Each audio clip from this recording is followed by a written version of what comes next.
Okay, hi, welcome to God's Village.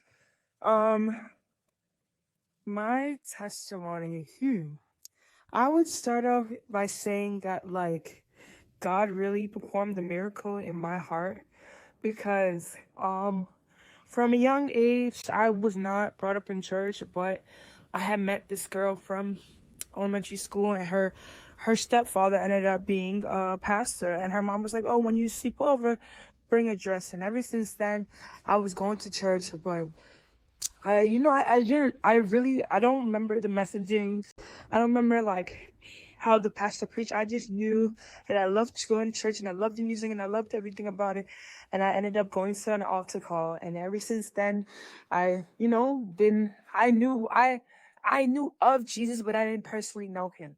So a little fast forward after you go into the altar call and declaring that Jesus is Lord and believing it in my heart, confessing with my mouth, in Romans, like how Romans says. Um, it was like a couple of years of up and downs. I would say like from 12 to from 12 to like 16. When I was 16 years old during quarantine, I started to learn more about the Bible, read the Bible for myself, talk to Christians who knew about the Bible my age, and I met them all on TikTok. And then I fell away from the faith because I got into a relationship that was not good for me. And that relationship really opened my eyes for a lot of things because it was telling me how um it was showing me how God was really calling me back, but I didn't want to go back.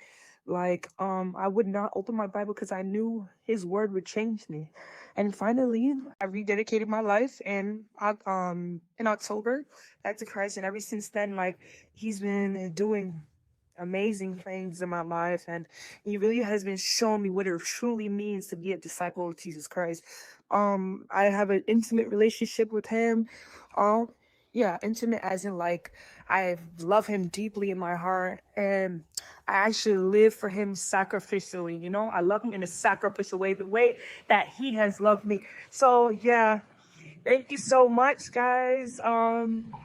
And I hope you guys enjoy this on the podcast of God's Village. Bye bye.